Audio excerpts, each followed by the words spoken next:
Salve amici. So today we are in a slightly different setup, but we will still be learning some new grammatical material here, the nouns and adjective forms for the vocative case.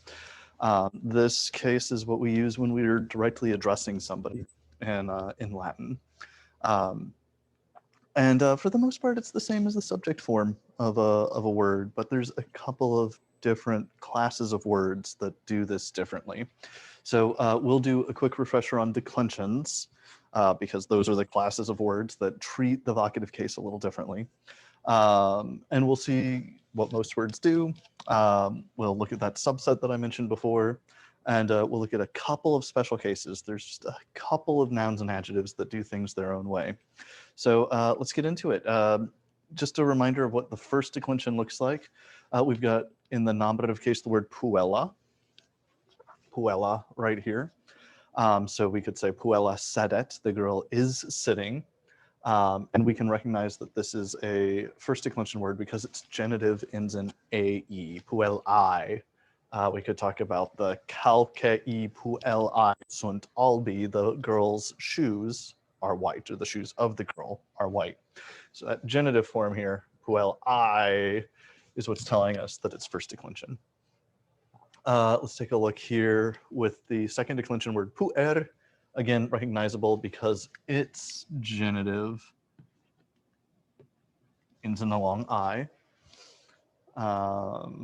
Keep going here. Third declension. We've got quite a few different words in the second declension, word types. Monstrum is a neuter word, but it's also recognizable as a genitive singular because it ends in a long I, or a second declension word because its genitive singular ends in a long I.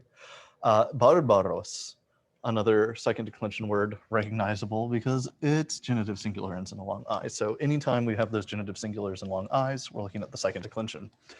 Okay, keep going here. We've got filius, our last, I believe, word of the second declension here, long I genitive. So filii is of the boy, of the son rather, sorry. In the third declension, we have, again, lots of different sorts of words, but all third declension words end in is. Fourth declension, all fourth declension genitive singulars end in us. Man us would be of the hand. Ecce sunt unus, duo, tres, quatuor, quinque, digiti man us. There are 5 fingers of the hand. And finally, in the fifth declension, we have es, and the genitive in ei can be a little easy to mistake for second declension, but fifth declension nominative singular is always an ace. Okay. All right. So I do want to kind of just draw your attention to the variety we've got in the second declension, because this is where we're going to see the different sorts of vocatives. But let's see what else we have in front of us here. Yes, okay. So it is these two sorts of second declension nouns that and adjectives that will do the vocative case differently. That is, if you want to address a barbarian, or if you want to address a son, if you want to address somebody whose nominative in the second declension ends in us or eus, it'll be a little different than for all the other declensions. Okay. So within the first declension, if you wanted to get this person's attention, we would just use that nominative singular form. That nominative singular is identical to the vocative. So if you want to get her attention, you would just say, puella. That's how you say girl when you're addressing the person directly. And in the nominative plural, if you want to get these people's attention, it's the same as the nominative, the vocative plural is the same as the nominative plural. So you would just say puellai, puellai, for girls, hey girls. Okay, in the second declension, for a lot of these words, it's the same basic thing. So puer is the word for boy. If you want to directly address a boy, you say puer. If you want to address a group of boys, you say pueri. So the nominative and vocative are identical in the singular and the plural. For neuter second declension words, again, it's the same. So if you're trying to get a monster's attention, you would say monstrum, a group of monsters, monstra. In the third declension, same basic pattern. You're trying to address time, tempus. The times are tempora, same vocative form as we've got in the nominative plural, same vocative singular and nominative singular. Fourth declension, exactly the same, and so on for the fifth declension. So it's really just a couple of different types of nouns in the second declension that are going to do things differently. And so let's take a look. You're addressing this single barbarian. The nominative is barbarus, but these us words in the second declension, they form their vocative by adding a short e sound at the end. So we would say barbare. Barbare is how you address this one barbarian. Barbare, curis, why are you running? Barbare. Now, if you're addressing a group of barbarians instead, we'll find that the vocative plural is identical with the nominative plural. So these exceptions that we're looking at only apply in the singular for a few classes of second declension nouns. Okay, so that's us nouns of the second declension. Eus nouns of the second declension will do something just a tiny bit different.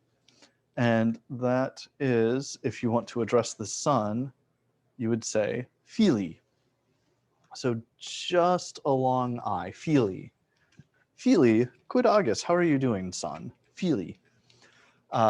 These words too, like all of our other words, will have the same, so here we've got sons, the same nominative plural and vocative plural. So you would address your sons as filii. Filii placet tibi yentaculum? Oh, maybe mine at that. Filii placet vobis yentaculum. Are you all enjoying breakfast? Do you all like breakfast? My sons. Okay. So again, within the second declension, we're looking at words that have a nominative singular in us or eus, and they'll form their vocatives with a short e for us words, or just e, a long I, for eus words. Okay. Let's move on.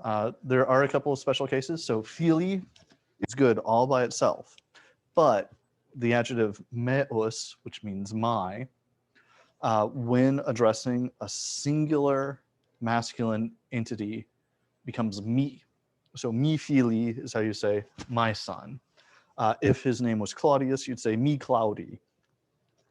So me is the masculine, well, you can write this out, is the masculine vocative singular form of the adjective meus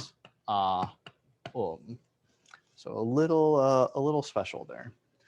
The other special case that we want to address here is the Roman word for a god, namely deus, and deus is also the vocative form. So deus stands out as a second declension us noun that is identical in the nominative and the vocative. So deus is how you address a god directly in Latin. Deus, quid agus, God, how are you doing? All right, so that I think takes us through the vocative case. Just to refresh, we've got these two irregular forms. Me, fili, deus, and then if we go back to our big chart here, within the second declension, it's just these two types of words here within the second declension that have different vocative and nominative singulars. Otherwise, the nominative and vocative singular are identical across declensions, and in the plural, the nominative and vocative are always identical. So that is that. Walite, amiki.